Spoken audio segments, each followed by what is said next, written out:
నమస్కారం అండి. కర్రీస్ కిచెన్‌కి స్వాగతం. బెండకాయ పచ్చడిని ఎలా చేసుకోవాలో ఈరోజు చూద్దాము. దానికి ఏమేమి కావాలో.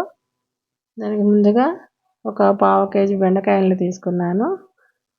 త్వరగా అయిపోవటం కోసమని కట్ చేసేది. ఈ విధంగా 4, 5 కాయల్ని ఒక్కసారిగా తీసుకొని కట్ చేసుకుంటున్నాను అన్నమాట. వీటిని కడిగి తుడచాల్సిన పని ఏమీ లేదు. ఎందుకంటే వేపుడుకైతే కడిగి తుడచాలి. ఇవి నేను వాడుస్తున్నాను. వాడ్చేదానికైతే మాత్రం తుడవాల్సిన అవసరం ఏమీ ఉండదు. మొత్తాన్ని ఈ విధంగా కట్ చేసుకున్నాను. వీటిల్లోకి పచ్చిమిరపకాయలు మొత్తం పడతాయి. ఇప్పుడు స్టవ్ వెలిగించి బాండి పెట్టేసుకొని తీసుకున్న పచ్చిమిరపకాయలు తొడిమెలు తీసి ఇలా శుభ్రం చేసుకొని వేసుకోవాలి. ఆ తర్వాత ఇవి కూడా బెండకాయ ముక్కలు కూడా వేసేసుకోవాలి. ఎందుకంటే లేట్ చేయాల్సిన అవసరం ఏమీ లేదు. బెండకాయ ముక్కలు వేసిన తర్వాత కొంచెం నూనె వేసేసి దానిలోకి ఒకేసారి ఉప్పు కూడా వేయాలన్నమాట. ఎందుకంటే మనము ఏపుడుకైతే కాదు కదా చేసేది, పచ్చడి కోసం కదా.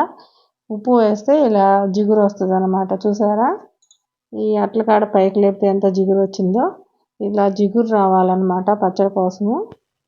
మామూలుగా ఏపుడు కూరకైతే ముందు ఉప్పు వేయకూడదు, జిగురు వస్తుంది. కానీ దీనికి మాత్రం జిగురు రావాలని ఉప్పు వేసాను ముందల.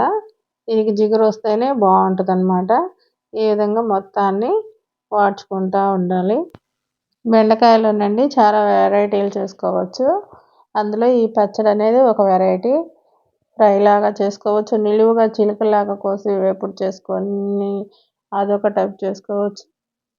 మళ్ళీ నూనెలో వేసి పకోడీలాగా బయటకు తీసి వాటిలో వేరుశనగపప్పు ఇవన్నీ వేసి అదొక ఫ్రై లాగా చేసుకోవచ్చు.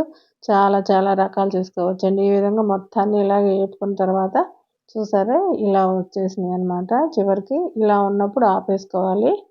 ఇప్పుడు వీటిని పచ్చడి లాగా తయారు చేసుకుందాం. దీనికోసం ముందుగానే కొన్ని జీలకర్ర, వెల్లుల్లిపాయలు, అల్లము, చింతపండు తీసుకున్నాను. వెల్లుల్లిపాయలు ఇలా ఎక్కువ తీసుకోవాలి, జీలకర్ర కూడా ఇలా ఎక్కువ తీసుకోవాలన్నమాట. ఈ పచ్చడిలోకి జీలకర్ర, వెల్లుల్లిపాయలు ఎక్కువ పడతాయి.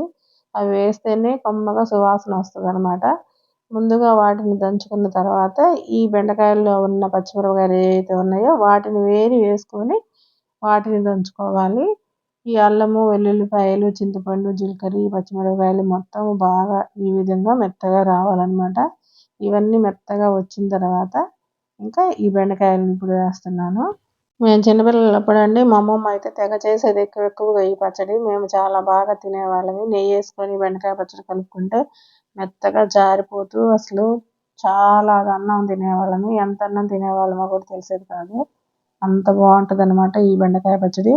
చూసారా ఆ జిగురు అనేది ఎందుకు రావాలని చెప్పాను. ఇప్పుడు మనం ఈ పచ్చడి బండితో అలా దంచి పైకి తీస్తూ ఉంటే అసలు ఆ పచ్చడి బండ ఏమైనా ఫ్రీగా వస్తుందేమో చూడండి. అలా ఉండాలన్నమాట. ఈ పచ్చడి అంతే ఉంటేనే రుచి వస్తుంది అన్నమాట. లాస్ట్న ఇలా ఒకసారి అనుకొని తీయాలన్నమాట.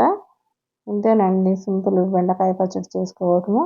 మీలో ఎవరికైనా ఈ వీడియో కనుక నచ్చితే లైక్ చేయండి, షేర్ చేయండి, సబ్స్క్రైబ్ చేయండి, కామెంట్ చేయండి. ఇలా ఈ పచ్చడిని తోడేసుకొని అన్నంలో వేసుకొని కలుపుకొని తింటున్నానండి. నెయ్యి వేసుకొని తింటుంటే అసలు ఎంత బాగుంటుందంటే అసలు అది చెప్పలేమండి. ఆ రుచి అంత బాగుంటుంది. ఇప్పుడు దీన్ని అన్నంలో కలుపుకోవడం కూడా చూపిస్తాను. కలుపుతుంటేనే అసలు అన్నం జారిపోతూ ఉంటుంది అన్నమాట.